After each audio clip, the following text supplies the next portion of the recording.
Okay, good morning. This is Chapter 5, Week 5 of American Environmental History. And this week we're going to talk about the Industrial Revolution a little bit, which not only changed America's economy and spurred the growth of cities, but it changed the way Americans relate to the natural environment.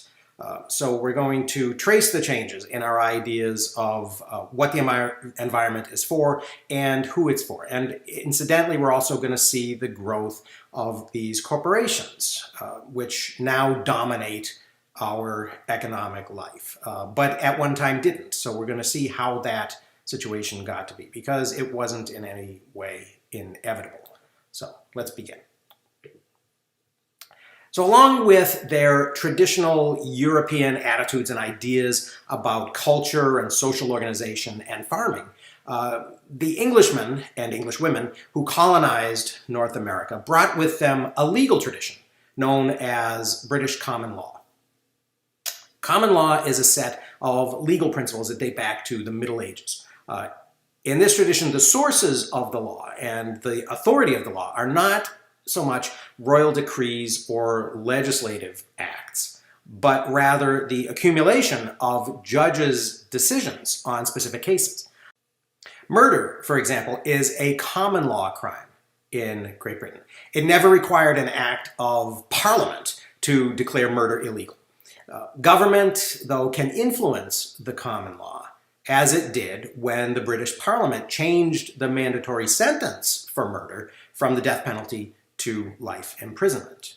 So this interaction between legislation and common law is important in American environmental history, because throughout most of the 19th and the early 20th centuries, our relationship with our environment has been shaped less by legislative deliberations and decisions than by routine court decisions that have created a series of legal precedents regarding property, usage rights, and liability.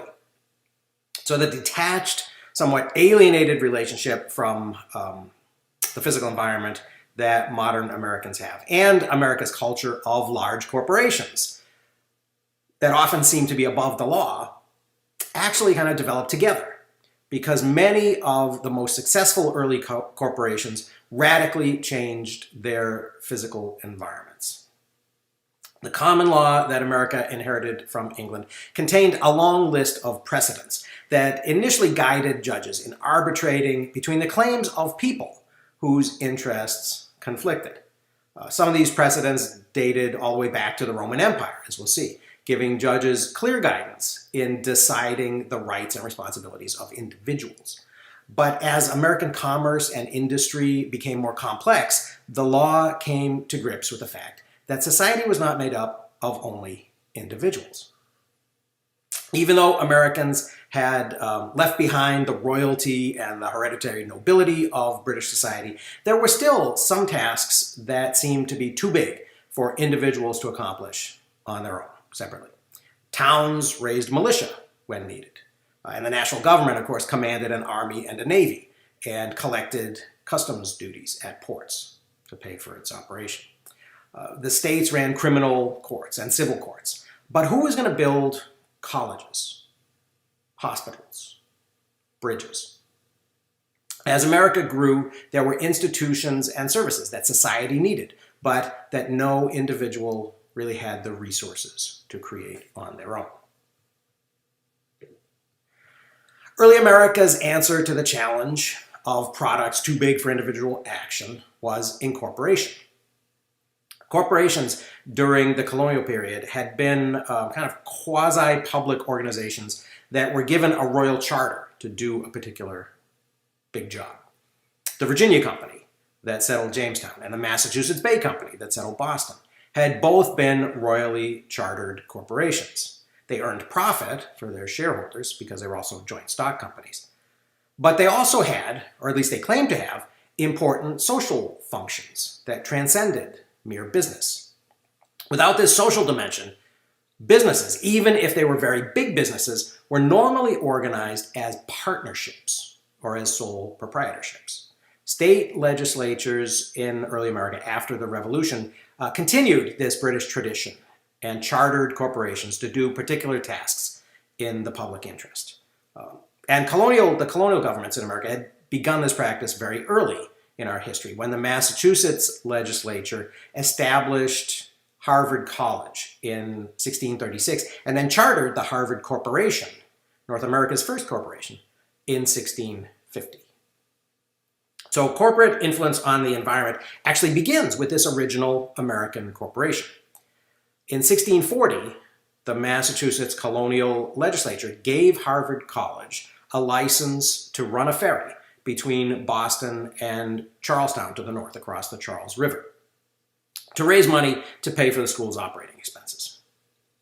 145 years later, when the new state of Massachusetts granted a corporate charter to the Charles River Bridge Company to build the first bridge across the river in 1785, the new charter specified that the bridge actually had to pay the Harvard Corporation £200 per year to compensate the college for the revenue that they were about to lose when the old ferry operation was rendered useless by the new bridge. So the Charles River Bridge was a privately operated toll bridge incorporated by this act of the state legislature. Although it had originally been conceived as a public corporation that would provide a social benefit, the bridge company was wildly successful. The corporation had been capitalized for $50,000, meaning that $50,000 had been raised to build the bridge by selling shares to investors. Once it was built, the bridge collected $824,798 in tolls between its opening in 1786 and 1827. Although the original plan had been to eliminate the tolls once the bridge paid for itself, the shareholders were making so much money they decided it would be nice to keep profiting from this monopoly. So they voted to continue charging tolls and paying the profits out to themselves as dividends on their shares. So enriching a few wealthy corporate shareholders at the expense of everybody else was not exactly what the Massachusetts legislatures had intended when they had granted the corporation a charter to build a bridge that would monopolize this river crossing. But although the Charles River Bridge Company had clearly violated the spirit of their agreement with the state, they hadn't actually broken any laws. So the legislature chartered a new corporation, the Warren Bridge Company, to build a second bridge across the river, directly adjacent, right next to the Charles River Bridge. And learning from their mistake, the legislature made sure that the new charter specified that the Warren Bridge Company would only be allowed to collect tolls for 6 years, or until the bridge paid for itself, whichever came first. The ownership would then revert to the Commonwealth and the bridge would become toll-free. Now, the Charles River Bridge Company was clearly outraged by this challenge to their privileged position as a monopolist on foot and wheel traffic across the river. So they sued the Warren Bridge Company, claiming that their 1785 charter had granted them a perpetual monopoly on traffic across the river. As the legislature that authorized the new bridge had expected, the Charles River Bridges Company's revenues disappeared as travelers chose to pay the lower tolls on the Warren Bridge and then were anticipating the tolls going away soon. The lawsuit failed in Massachusetts courts, and the wealthy aggrieved plaintiffs took their suit all the way to the U.S. Supreme Court. They hired the famous orator, Daniel Webster, to argue their appeal in front of the Supreme Court. But even so, the Charles River Bridge Company lost. The court's decision reflected the justices' agreements with the lower court judges' belief that the profits of the corporation and the interests of the shareholders were less important and legally came second to the state's authority to charter corporations to meet public needs. Even so, the tremendous profits that were taken by the Charles River Bridge shareholders during that period when they were the government-granted monopoly, they got to keep those. And their ability to push this lawsuit to the highest court based on the wealth that they had at their disposal, signaled the beginning of a change in the way that corporations operated and the way they viewed their roles in society and their responsibilities that went along with these public charters. Now, this Warren Bridge case was a big event, and the change that they were making to the environment was a big change. Most of the conflicts and most of the environmental changes were smaller. When towns were chartered in colonial times and in the early national period, the organizers usually offered a reward of free land and sometimes even cash incentives to anyone who'd be willing to come to the new town and start a grist mill or a sawmill. Heavy mill machinery would have to be carried to the town site and then would have to be assembled, and then operating the mill would require some expertise and would take valuable time away from the settlers' normal activities of building a house and clearing fields and providing for their families. So it made some sense for the new communities to offer some type of bounty to attract millers, since everybody in the town would need lumber and flour. But no individual needed or really could easily afford to build their own private mills. The idea that some projects were just too big for everybody to do individually, and that it made sense to share expensive and seldom used tools is ancient. It goes way back. Today, economists call these types of goods natural monopolies. Sawmills and grist mills, although they were frequently owned and run by individuals, clearly existed for the common good. Very few individual farmers grew enough wheat or needed enough lumber to justify building a private mill for their sole personal use. And no miller could actually afford the expense of building a mill or could recover his investment in the land and building and machinery without the market provided by the rest of the townspeople. So millers received special incentives, and in return, the mills would be open to everybody at affordable rates. There was a clear social contract involved in this activity that everybody understood. The earliest homes in a new township, like this one in the image, were typically log cabins. But it's difficult to build particularly large structures using just logs. Early town records often show a rapid shift from log houses and barns to frame houses and barns as soon as a sawmill opens in the town. Sawing lumber for a small project can actually be done by hand if necessary. And small mill wheels could be turned by animals like horses and oxen. But producing enough lumber to build a large house or a barn, much less a town, or driving a large millstone requires a lot more power. So any township site that included a stream with a decent fall of water was considered a prime location. Those were the ones that usually got settled first. So although by chartering a bridge corporation to connect Boston and Charlestown, Massachusetts had legislated a solution to an environmental need, most early environmental issues were of much smaller scale. So they were typically handled locally and were handled by reference to common law.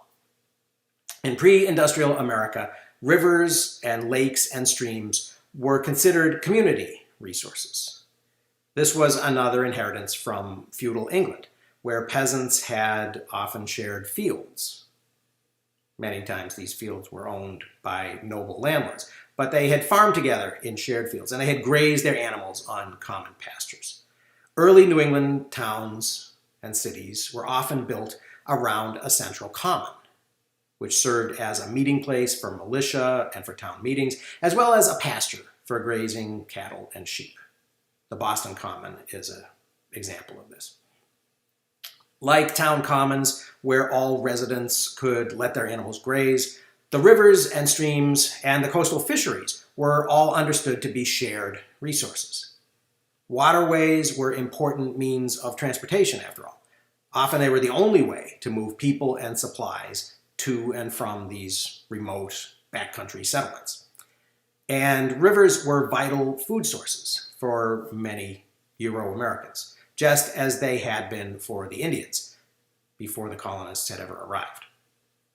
Fish such as alewife and herring and shad and Atlantic salmon, all migrate from the ocean into rivers to spawn every spring. Their annual run, as it's called, happens at a critical time of year when supplies of food that have been stored up for winter use are often beginning to run out. And it provides a common resource that was open to everybody. Fish from rivers and lakes were an important part of annual subsistence food supplies for many early Americans, and then for poor Americans as history went forward. The annual runs had been a major source of springtime nutrition and protein for Native Americans for centuries before the Europeans arrived. But from the earliest period of European settlement, there were also other uses for the rivers that could conflict with this free travel and with fishing.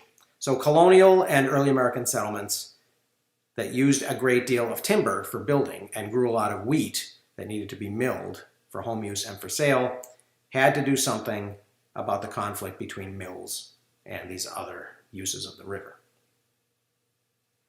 Mill operators who ran sawmills and grist mills were seen as providing a necessary service for the whole community. Their mills were usually private in the sense that they were owned by individuals rather than by the town government. But they were public in the sense that they were open to everybody rather than just existing to serve a single family's needs. Millers were also often involved in combining the local farmers' harvests, milling the wheat into flour, and then selling the flour to cities back east. They provided a widely needed public service because very few families in the Northeast and then in the Yankee West, as people moved out onto the frontier, produced enough wheat individually to justify the expense of traveling east to sell their flour. The situation was considerably different in the South, where large plantations often operated their own mills. Planters such as George Washington, whose drawing of Mount Vernon is shown here, and Thomas Jefferson often tried to build self-sufficient, kind of freestanding societies on their own properties, with their own workshops and mills and even sometimes small factories. The self-contained nature of their plantations, which of course was enabled by the low cost of slave labor and by the ability of the owners to minutely direct all the aspects of the slaves' lives. All of this is one reason why the story of industrialization takes place in the Northeast and in the Yankee West rather than in the South. Outside of the plantation economy, outside of the South, people needed mills, and millers needed to be open to the public in order to have enough work to be profitable. So the benefit went both ways. These are Atlantic salmon running upstream to spawn. So with so many people depending on rivers for transportation, for food, for irrigation, for drinking water, changing the river's flow was often very controversial.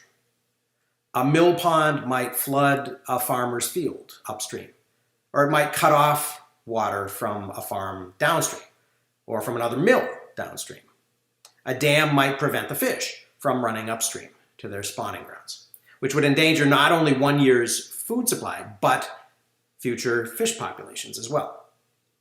The issue was considered so serious and the stakes were considered so high that it was actually legal in early America for people who felt they had been injured by a mill's dam to go ahead and break the dam. If their farmland had been flooded, or if the flow of water to a downstream farm or to a mill was cut off, the injured party could break the dam and restore the flow of water while the dispute was being settled in court. People were legally entitled to restore the stream to its original condition until society decided the fairest solution for everybody. The common law approach to these water rights was so ancient that it was actually expressed in a Latin phrase that had been used in the Roman Empire 2,000 years earlier. And the phrase is, aqua curret et debet currere ut currere solebat, which means water flows and ought to flow as it has customarily flowed. In other words, any human-made change to a river's natural state could be challenged because everybody had equal rights to the river. Now, in addition to this, mill dams in early America were often just seasonal structures that would be partially taken down each year to allow snowmelt, what they called freshets, fast-moving water in these streams or rivers as the snow melted, to pass by without flooding or without damaging the area. Dams were also often taken down to allow those fish to run upstream in the spring. And flour milling or sawing lumber was often also seasonal work in a lot of small towns. So these mill races and these ponds didn't need to be permanent and always in use. So in early American towns, mills and their dams were well understood technologies that had existed for many generations, and they were authorized by the townspeople and used for the common good. The mills and their technology existed in a social system that emphasized their status as shared resources for community use, in spite of the fact that they were privately owned. There was a reciprocal give and take between people who had different interests in the society, both in social customs and in common law. Millers were given special incentives to move to new towns and to help them grow. In return, they were responsible for keeping the mills running and open and available to everybody. And they were responsible for responding to their neighbors when they changed the flow of streams in ways that caused problems. In return, many millers enjoyed what amounted to a local monopoly on sawing wood or grinding flour. Although other millers were usually not prohibited from opening competing mills, there was only so much work that needed to be done, and there was only so much water power. But there were always new towns needing millers. So common customs and common sense were effective ways to regulate early mills. So how did this change? As new technology was developed and as the pace of change accelerated, this common law and common sense social contract began to break down. And one of the specific events that accelerated this breakdown was a visit to Scotland in 1810, 1811 by a pair of prosperous Boston merchants named Nathan Appleton and Francis Cabot Lowell. And they toured a textile mill at a place called New Lanark. And these woolen mills on the Clyde River, southeast of Glasgow, were run by an innovative industrialist named Robert Owen. And they were the largest completely water-powered mills in Great Britain. The entire mill operation was operated on water power from the Clyde River. And it was so efficient that they continued operating it on water power until they closed the operation of the mills and turned them into museums in 1968. Owen's textile operation in the early 1800s employed so many people that the company had built an entire community around the factories to house the mill workers and their families. Robert Owen and his partners had bought the mills in 1799 from David Dale, who was Owen's father-in-law. And sensitive to the negative social changes that industrial growth had brought in other parts of Britain, Robert Owen built schools for the children of his workers, and he built social organizations for the families. He put an end to the long-standing custom of forcing workers to buy only from the company store. And he tried to make New Lanark into a real living town. Owen's partners objected to this philanthropy. They claimed that healthy, happy, well-educated workers didn't really boost efficiency and didn't add to the bottom line. So rather than fight them, Owen just bought his partners out and went his own way. Appleton and Lowell returned from this visit, returned to America, and immediately began the Boston Manufacturing Company, the BMC. In an era when patent laws weren't really strictly enforced, they sort of stared at the machinery long enough to memorize what was going on, and then they came back and reverse engineered the process and did it themselves. So in 1813, they opened their first mill on the Charles River in Waltham, Massachusetts. At the time, there were already 23 other small mills on the Charles, but the BMC was something different. Appleton and Lowell's mill was a completely water-powered textile factory on the model of New Lanark. The Boston Associates also followed Owen's example of social engineering. As the Waltham Mill became profitable, they began building complete industrial cities in New England. Nashua and Manchester and Concord in New Hampshire on the Merrimack River grew from small agricultural villages to large textile cities. And then Lawrence and Lowell at the bottom of the Merrimack River were built from the ground up as textile factory cities. Young people throughout the region, especially the daughters of farm families, flocked to these new industrial centers for the relative independence of factory employment. But the Boston Associates not only created cities and filled them with industrial wage workers, they also helped change the way all Americans understood their environment. This is one of a very few images of the BMC's first mill in Waltham on the Charles River. The BMC's textile mills employed mostly young women, aged 15 to 30. And between 1840 and 1860, the number of mill girls working in the Massachusetts textile industry rose from about 10,000 to over 100,000. For context, the population of New England's biggest city, Boston, was about 93,000 in 1840 and was still only 178,000 in 1860. So by 1848, Lowell was the largest industrial city in America. When the BMC opened their first mill, only 7 out of 100 Americans lived in cities.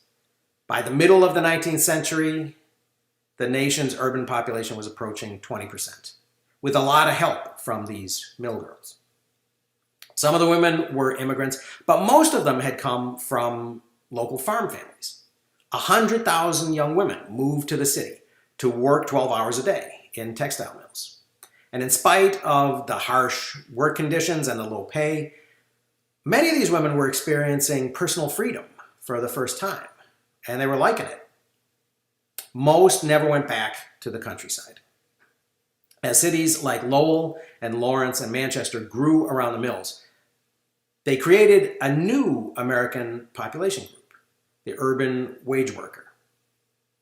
These mill girls and the other factory workers in these cities lived a different life and had very different interests and concerns from those of the families that they had left behind on the countryside.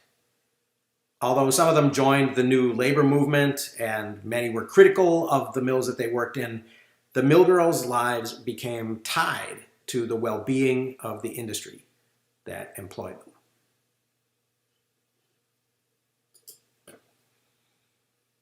So the creation and the financial viability, and even really the continued existence of these new industrial cities like Lowell, depended completely on the BMC's profitability. Prosperity for Lowell's citizens relied on the success of the business that paid their wages. The BMC was too big to fail. Over time, it was only natural for the city's dependence on its creator and its main employer to transform the way people understood the public good. At the height of its power, the BMC controlled the entire Merrimack River from its source in New Hampshire and Lake Winnipesaukee to its outflow in the Atlantic. The BMC decided how much water would be let out of the lake in New Hampshire, and they built dams along the way to control the flow of the entire river so that all of the Merrimack's water power was available to power the turbines of the BMC's textile factories. River transportation, irrigation, drinking water, fishing, and all other competing uses of the Merrimack's water were considered secondary to the BMC's water power requirements. So how did this happen? How did one corporation gain control over what only a generation earlier had been universally understood as a common good, a shared resource, open to everybody? Well, there was no bill presented in Congress. No elected representatives ever got to debate and vote for this change in social priorities. If the issue had been debated in the legislature, things might have gone differently. Instead, The decision to control one of the region's major natural resources and give it to a single corporation happened very slowly and very much under the radar through a series of legal changes stemming mostly from court decisions and reinterpretations of contract law. Now, it's important to remember that the reason that early corporations had been established in the first place was that the public benefited from these early corporations. The social good that was provided by natural monopolies explains why communities chartered corporations and allowed them to inconvenience and even sometimes to injure the interests of individuals, in the same way that towns allowed their local millers to occasionally flood a field, as long as the miller compensated the injured farmer for that loss. It was an issue of public good coming before private good, and the corporations had public responsibilities. In exchange for special treatment, which was often some form of natural or legislated monopoly, the corporation was expected to act in the public interest. So how did all that change between then and now? The first step was a gradual shift in the interpretation of the laws that controlled these mills. In every state, there were mill laws that regulated how disputes over water rights would be addressed by the courts. Before the 19th century, the common law approach to water rights had been expressed by that Latin phrase, that water flows and ought to flow as it has customarily flowed. In Massachusetts, the mill laws dated from 1713, and they allowed for the property of other landowners to be compromised by mills only, in their words, for the public good. But as time went on, and as case after case was brought in front of these Massachusetts courts, judges began to rethink the phrase public good. As the users of water power grew from these little village grist mills and sawmills to textile factories, the judges began to see industry itself as a public good. By the time the Boston Associates, the BMC, were building entire cities from the ground up and providing employment that supported hundreds of thousands of Massachusetts families, it was difficult to argue that there wasn't a public interest in the BMC's success, even if the profits from that business were restricted to just a few wealthy shareholders. So because textile factories used water power, it was, even if it was on such a much huger scale, Massachusetts judges tried to regulate them using these mill laws that had been designed kind of to settle the types of disputes that applied to sawmills and to grist mills in villages.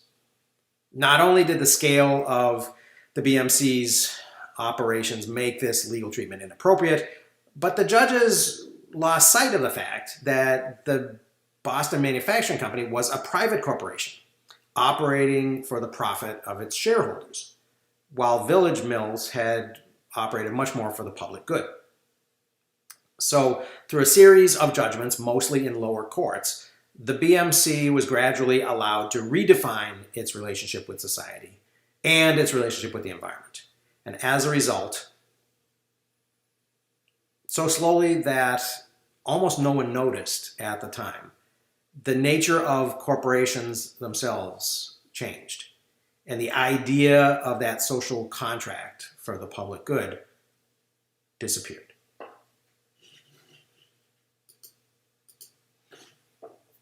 Now, the Boston Associates were not the first textile operators in New England. When Samuel Slater had opened America's first textile mill in 1793 on the Blackstone River in Pawtucket, Rhode Island, he had organized his company as a partnership. But as business opportunities grew, the idea of incorporation changed. Between 1800 and 1809, before the BMC, only 15 corporate charters were given to Massachusetts companies. In the next 10 years, the number jumped to 133, and many more of them were for-profit businesses. Corporations gradually stopped presenting themselves as public-spirited foundations to operate institutions like hospitals and colleges in the public interest. They became more like the business corporations that we recognize today, whose missions are explicitly and are clearly understood to be about building share price and returning a profit to their shareholders. But because incorporation had once been about providing public services in exchange for special privileges, the new corporations frequently retain those special privileges even after they've stopped providing public services. And this was the case with the BMC. Along with the legislated monopolies that many of these corporations enjoy, one of the important special privileges that corporations covet is limited liability. Rather than being held responsible for all of the possible damages that might be caused by a potentially dangerous business, such as a textile mill, the shareholders actually only risk the amount that they invest. And this not only helps firms raise more money, it allows the businesses to take bigger risks. Since the worst that can happen in the case of a major disaster would be that the company would be forced to declare bankruptcy. Then the shareholders would lose only the money that they had spent to buy the shares. Their other assets, no matter how huge they were, could not be taken to compensate the victims of the company's risky behavior. So once again, it's important to remember that the reinterpretation of business law and of contracts that allow these changes to happen during this period is not done by elected representatives in legislative debate, but by lawyers and by judges. And these lawyers and judges are often friends and relatives and investors in these new textile industries. So they share not only an interest in the mill's success, but a cultural orientation, right, and social contacts, and their kids go to the same school. And that makes it easy for them to see the textile industry itself as a public good that needs to be protected. So the most environmentally damaging change caused by the New England textile industry in the long run was this gradual elimination of the idea of common resources. And it happened like this. First, legal reinterpretations separate the old mill laws from the idea of common good and start to use them to arbitrate property disputes between mill owners. Next, lawyers working for these textile corporations and judges sympathetic to their interests begin to subvert the common law understanding of equal rights to water resources and of that old Latin phrase, and of the shared responsibility for the upkeep of the rivers. Right? And finally, industrialists and their allies in the courts actually eliminate the idea that waterways are a community resource, so that the flow of the river can be treated as a commodity that could be bought and sold by individuals. And they did this by creating a water power company called the Proprietors of the Locks and Canals, the PLC, which invented a new concept called mill power that they then sold to the textile mills. Mill power was an accounting tool. It was a number that measured the work that could be done by river water pushing the textiles factories' turbines. Although it had been a long-standing tradition that running water should never be considered private property, just as air shouldn't. Mill power evaded that restriction. It was just a measurement invented by the PLC for accounting purposes. While the courts might have rejected the sale of the Merrimack River by one corporation, the PLC, to another, the BMC, there were no laws preventing the PLC from selling mill power to the BMC factories along the Merrimack River.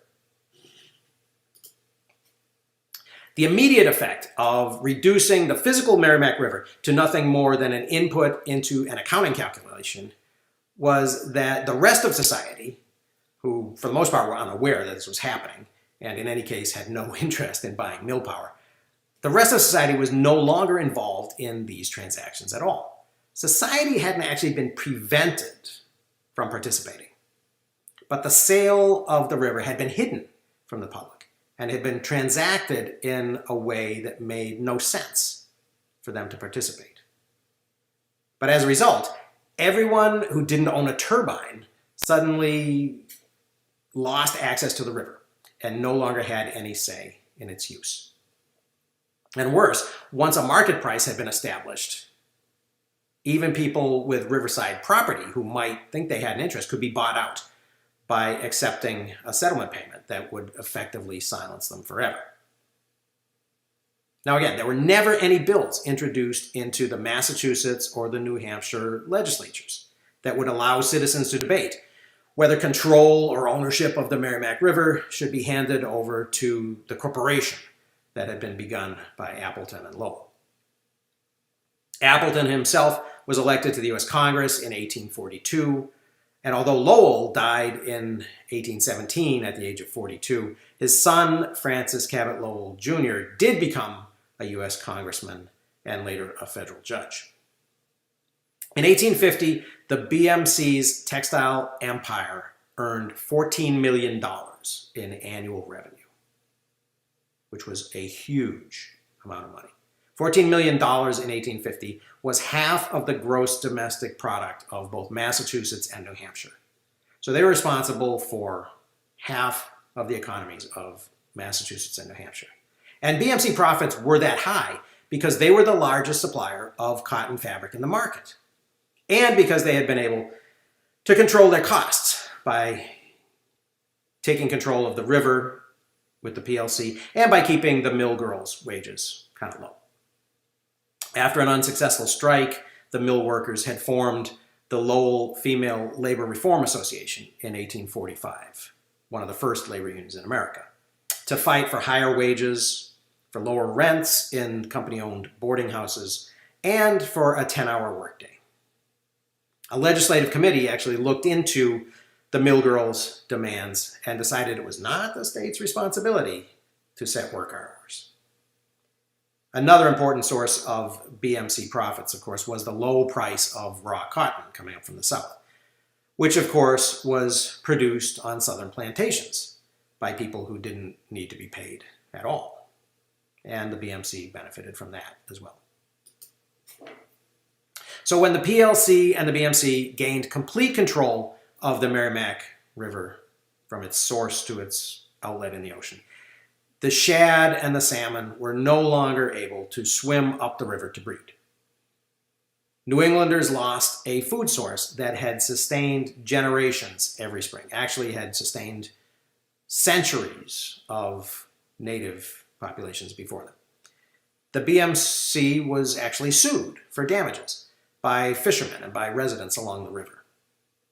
In 1848, the corporation settled these lawsuits, this class action suit, with payments totaling $26,000 to the plaintiffs. So think about that. At a time when they were earning about $14 million a year, they settled for $26,000 to the plaintiffs. In return for this one-time cash payment, the plaintiffs and their descendants relinquished all future claims against the corporation. In other words, for $26,000, the destruction of a major New England fishery was settled once and for all. The fish were gone for good, but the only people compensated were this handful of plaintiffs in a single lawsuit. And when the case was settled, the issue was considered permanently closed. No one else would ever be allowed to sue for damages in the future, even though a resource that had always been available for common use had disappeared. This result illustrates not only how much power goes along with controlling a revenue stream worth half the economy of two states, but how difficult it can be setting a one-time economic value for long-term environmental changes. Was the destruction of the habitat of the salmon and the shad and of the other animal species that depended on those fish worth $26,000? Was the elimination of a major seasonal food source for rural working class people in the region worth $26,000? How long would it take until people had spent $26,000 buying food to replace the fish that they could no longer catch in the river? Nobody knew. because the questions were never asked. The public had become divided into groups that no longer shared common interests.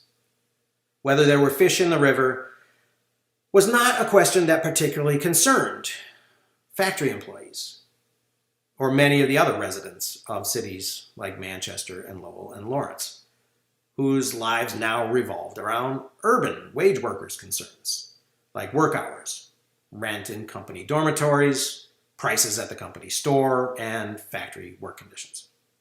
For the first time in America, there was a population of working people that was permanently separated from direct contact with the land and from the people who lived and worked on the land. As we'll see later on, in later chapters, later in the semester, this separation of the American working class into urban and rural groups with different concerns had a profound impact on both social justice and on the environment. So in addition to privatizing the Merrimack River, the textile industry and the BMC also polluted it. In a sense, it really didn't matter that the fish could no longer run up the river. They would not have been able to survive in the water, and the residents would not have been able to eat them.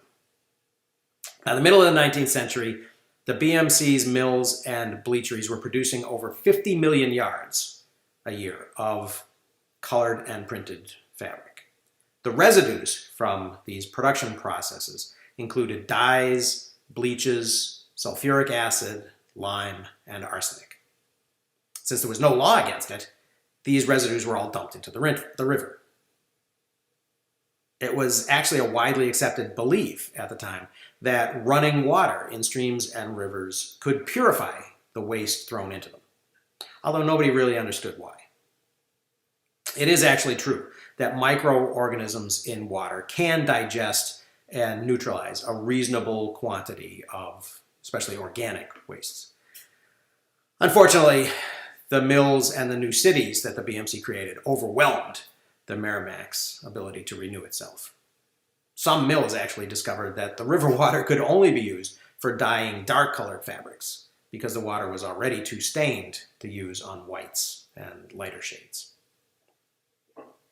Fish were regularly killed, the fish that were left, that weren't migratory species, were regularly killed in large numbers, up to 2 miles downstream from the outlets of the mills and the bleacheries.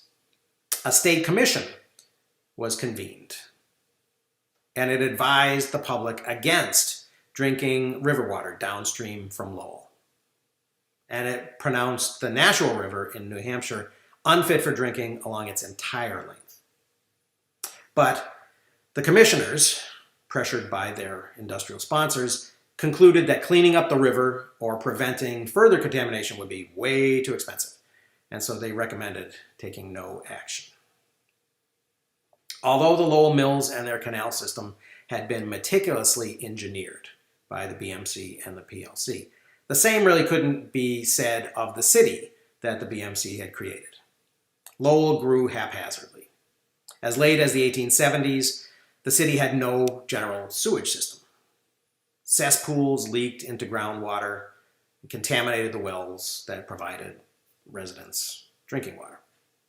Deaths in Lowell from typhoid fever, a waterborne disease, peaked in the 1870s and actually exceeded typhoid deaths in Boston at the end of the century, even though by the end of the century, Boston had 5 times Lowell's population.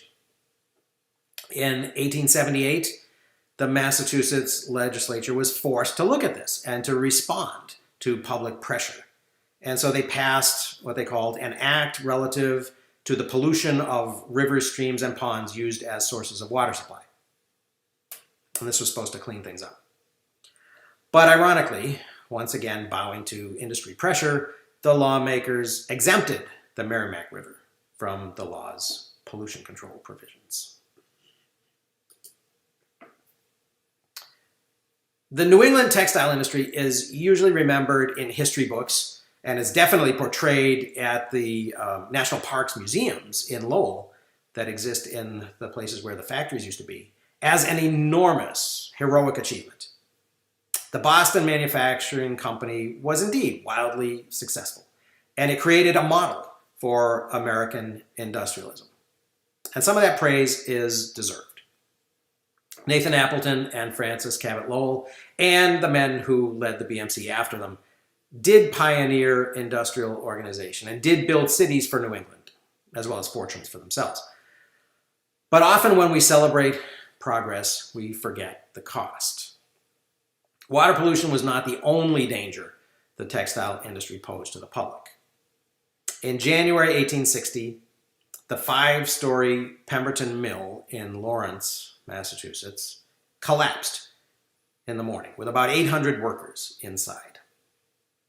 The firm had recently been sold and its factory had been filled with newer, heavier machines. 700 looms had been updated, and a business that had been close to failing seemed to have been turned around with great success. The collapse killed 145 workers, mostly women, and left 166 seriously injured.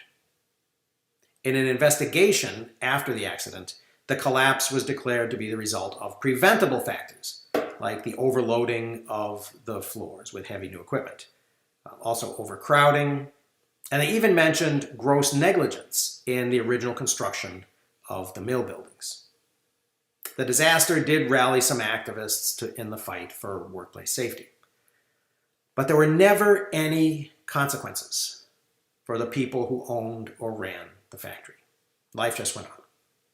The Pemberton Mill's owner was able to buy out his partner and build a new factory on the site of the old one. After his death, that new factory was inherited by his sons, and the building is still a prominent landmark in Lawrence, Massachusetts. Avoidable disasters like the Pemberton Mill's collapse and the human cost of 145 deaths and 166 serious injuries are difficult to quantify. But even if we set those considerations aside, how much of the success and the profit of companies like the BMC and the other mills along the Merrimack River Valley was the result of not having to count the costs that their operations imposed on the environment and on people like the New England mill girls, the fishermen along the Merrimack River Valley, and of course the southern plantation slaves who are completely written out of the equation.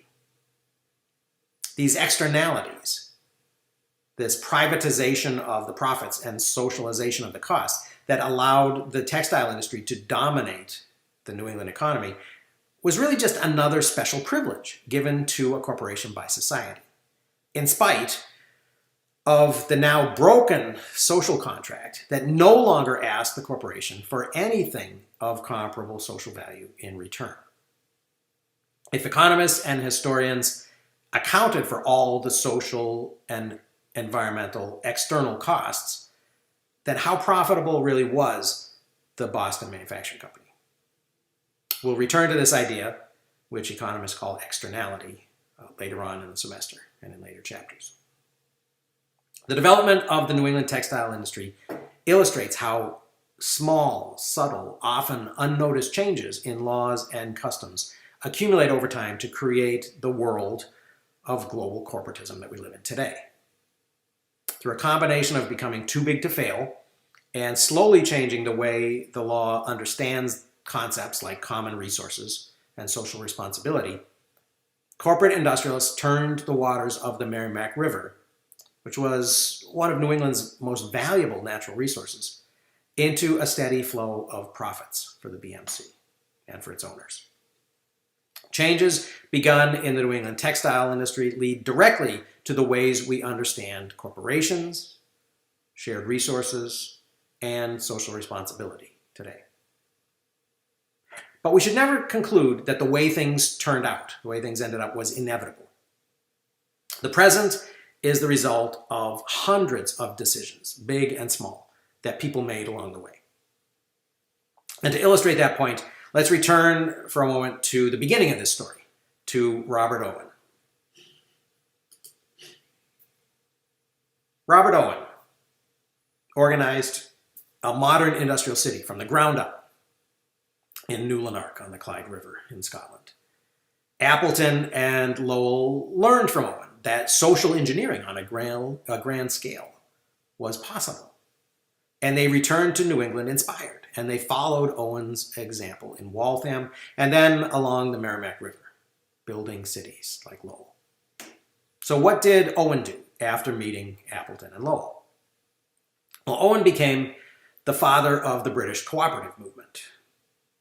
And in addition to being a wildly successful entrepreneur and capitalist, Owen promoted a system of corporate welfare for his mill employees that his critics then and now called socialist.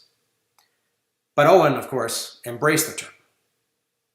Robert Owen tried to improve the society that his father-in-law had begun to create around the textile factories by building schools and by taking care of the health and welfare of his workers.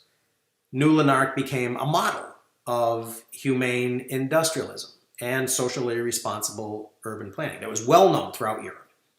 But that wasn't enough for Owen. After his success in Scotland, Owen wondered how much farther he could go. So he sold his interest in New Lanark and he moved to Indiana, where he founded a cooperative community called New Harmony. Like Appleton and Lowell, Robert Owen seems to have experienced kind of an aha moment when he realized just how much power he had to change society and maybe even to change people and human nature. But unlike the Boston Associates, who built a textile empire in the BMC and made themselves millionaires, Owen chose to do something different with that power. So Robert Owen's decision in the long run suggests that as hard as they might sometimes be to see, history often comes down to a series of very human choices. So we'll talk more about industrialization and urbanization and economic externalities as we move through the rest of the semester. But that's all for today. So I hope that was helpful. Thanks for listening. I'll see you next time.